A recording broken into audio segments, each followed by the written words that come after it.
Welcome back to Crime Chronicles.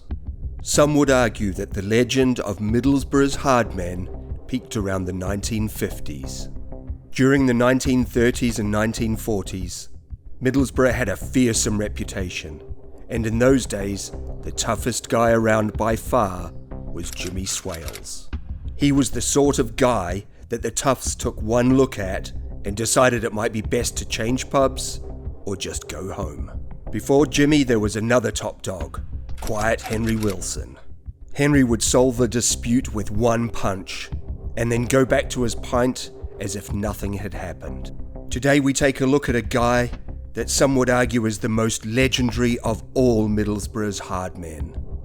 Stay tuned as we look at the life and times of Lee Duffy. Lee Duffy was, some would argue, the hardest man in Middlesbrough during the 1980s and early 1990s, and he was feared by many. He had been bullied as a kid, and later found himself in the same youth offenders unit as one of the bullies. During this time in the unit, he beat up and tormented the bully without mercy. Many knew Duffy because he was a well-known doorman, famous for fights he had with drunks and other doormen alike. Others knew Duffy as a bare-knuckle fighter, and knew of his immense dislike for fellow hardman and street-fighting legend Paul Sykes. Certain groups of people, especially the police, knew Duffy because of his drug-dealing activities, which involved taxing and relieving drug dealers of their ill-gotten gains, acts which would lead to him being targeted by underworld hitmen as a consequence. Lee cut a formidable figure, tall at 6 foot 3 inches and weighing 17 stone, all muscle. He would infamously become part of a team known as the Taxmen when he joined forces with another notorious gangland figure. Lee had been trying to fight criminal Brian Cockerell for some time, in order to prove once and for all who was the hardest man on Teesside. In an unexpected twist, the two men saw similarities in each other, and they became a formidable combined force, taking thousands of pounds worth of drugs, money, and cars from local drug dealers. But he was a marked man living on borrowed time.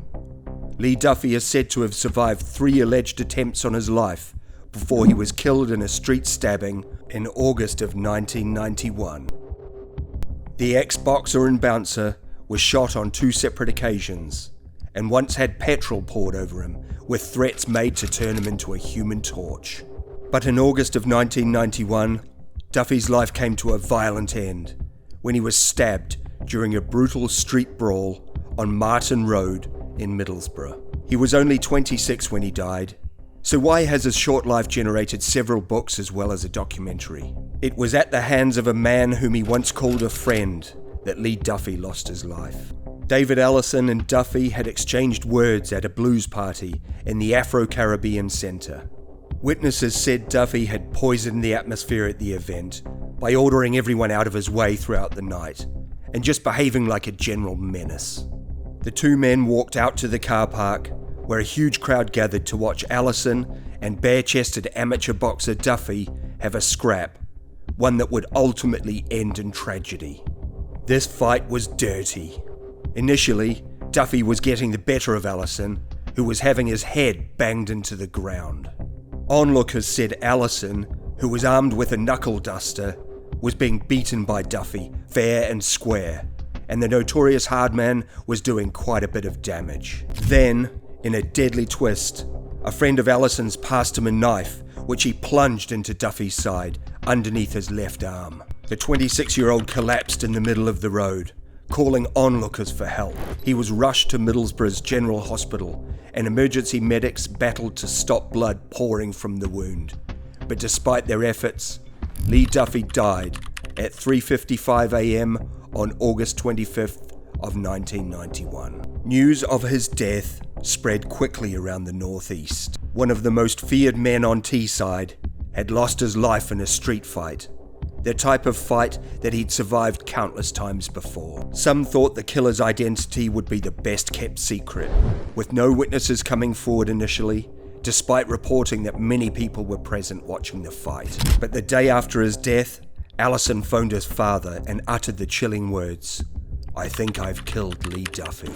He did the right thing and handed himself in to the police, where he was arrested and later charged with Lee Duffy's murder. In February of 1993, Allison went on trial at Teesside Crown Court. He told the jury he feared for his life when Duffy picked the fatal fight with him, knowing the notorious thug regularly carried a gun. The court heard movie-like tales of Duffy's violent ways, with details of his gun-toting exploits. Supposedly, Duffy had played Russian roulette with a loaded revolver, declaring himself invincible. At the end of the trial, cheers erupted from the public gallery, and Allison smiled, as the jury found him not guilty of both murder and manslaughter, ruling that he acted in self-defense. Outside of the court, Duffy's mother said, "It's not a true verdict. There is only one good thing that has come out of this. Lee would not have wanted him to go to jail, because Lee was not a man who wanted anyone to go to jail. Lee could have accepted it, but it is different for me." Hundreds of people lined the streets for Lee Duffy's funeral in September of 1991, and 2 trucks were needed just to carry the floral tributes. As we have seen many times before, when key organised crime figures die, a vacuum is created.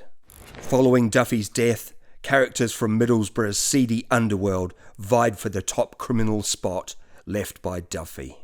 Around half a dozen men looked to muscle in and fill the shoes of the most feared Hardman. Many people, including the police, believed there would be no man able to take Duffy's spot. Detective Chief Inspector Brian Leonard, who led the hunt for Duffy's killer, said at the time, "There won't be another bloke like Duffy. He was a one-off." The story of Teesside's most controversial and feared figure has been documented in books and a short film over the years. And in 2020, director Paul Saget released Lee Duffy, Too Far Too Soon, a documentary which chronicles his life. Author Jamie Boyle, whose 2 Lee Duffy books became bestsellers, is one of the many to be involved and interviewed for the documentary. Another book, called Operation Sayers, explores Duffy's friendship with Tyneside gangster Stephen Sayers. The chapter on Lee, named The Duffer, documents the close friendship Lee Duffy had with Stephen Sayers after they first met as youngsters in Low Newton Remand Centre in 1982.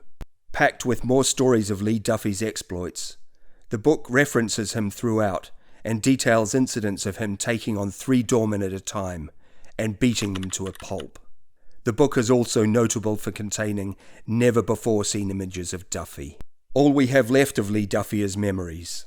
During his short life, he gained notoriety for solving problems with his fists. Some people remember him being a cruel, heartless and mean person, always looking for trouble and aiming to be the most feared gangster on Teesside. Other people remember him as being a good-hearted family man, an amateur boxer and doorman and minor local celebrity. What we do know is that a lot of people who really knew him are now dead. The memory of Lee Duffy has to be pieced together from the stories and anecdotes published in books and shown in documentaries, and most of these confirm that Lee Duffy was one of the last real hardmen, a breed that doesn't seem to exist anymore. Thank you for joining us again on Crime Chronicles. Don't forget to like, subscribe and share the channel with your friends.